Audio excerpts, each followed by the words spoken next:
The first thing I think that's very important to understand is that property is a concept. It doesn't have a true, what some people would refer to as a true, distinct individual reality.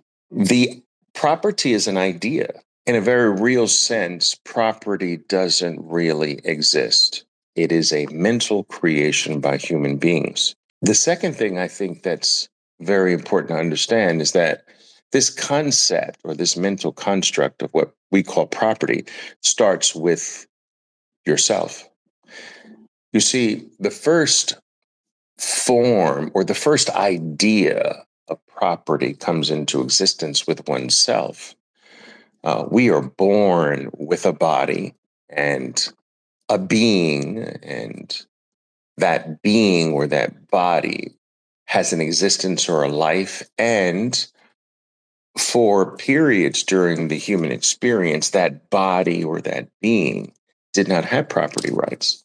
That body or that being that lived supposedly inside of the body, and I do use those words purposefully, supposedly, that being that lived inside of the body, and it doesn't, but that's how most people understand it, did not belong to the individual. That your body or in the being that your body possessed were typically belonged to something else, to someone else, or to a clan or a group or a government or what have you.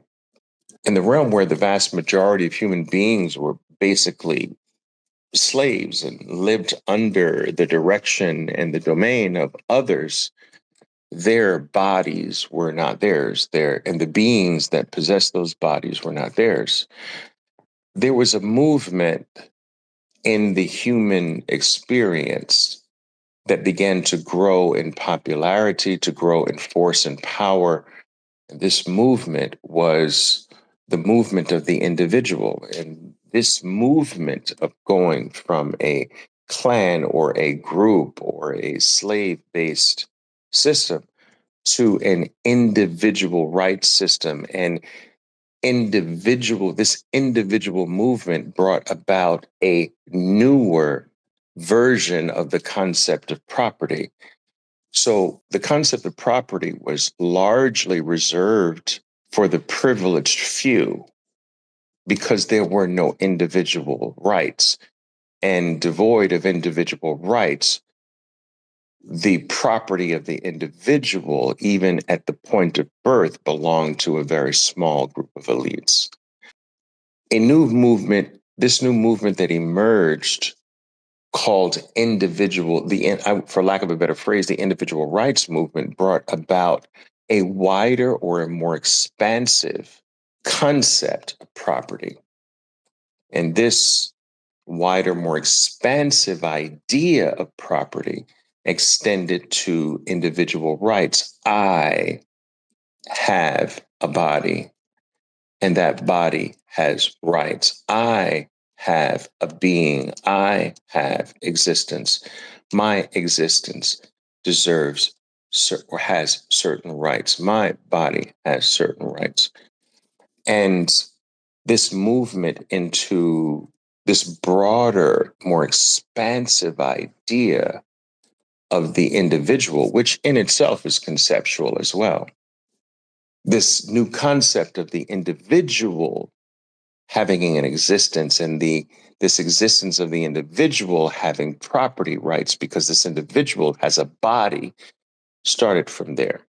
Some might feel that this is not really connected to Bitcoin or your financial existence in any way, but it has every single thing to do with Bitcoin and your financial existence today, because what we call property today is nothing more than the extension of the core concept of property, which is I am. This concept that I exist, I am an individual, has created the further extension of the idea of property, where if I am, then what I have is an extension of I am, or who I am or what I am, and that should be bestowed with the same rights that I have. I want you to see where I'm going with this, where the concept of property grows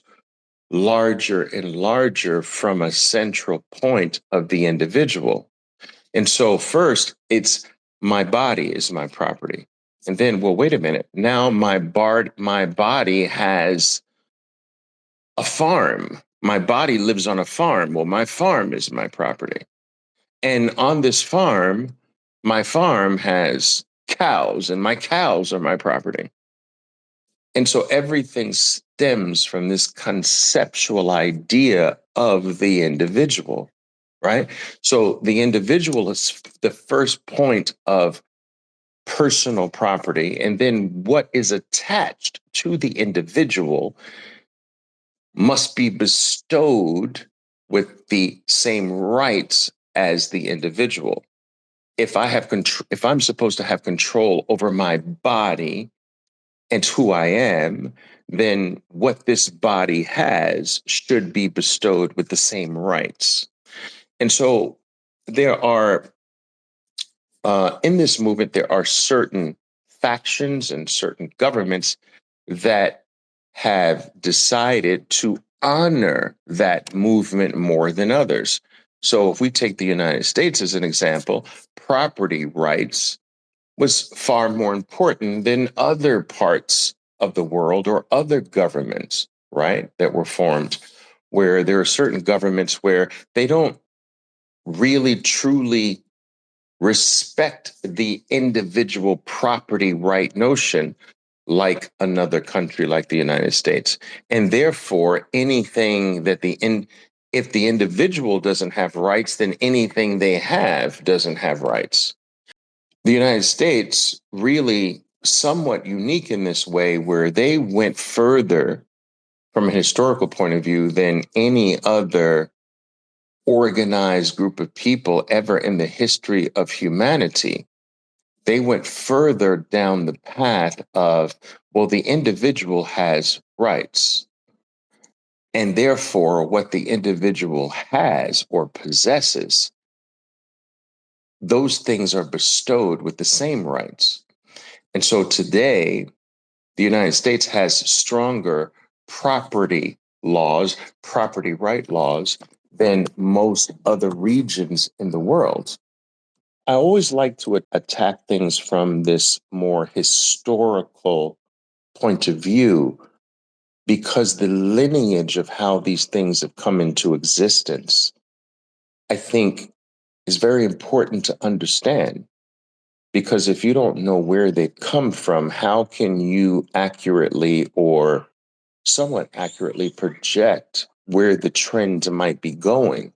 You can't project where a trend is likely to go if you don't see where the trend originated from. I always like to attack things from that historical point of view. All forms of property sort of extend from this ethereal you.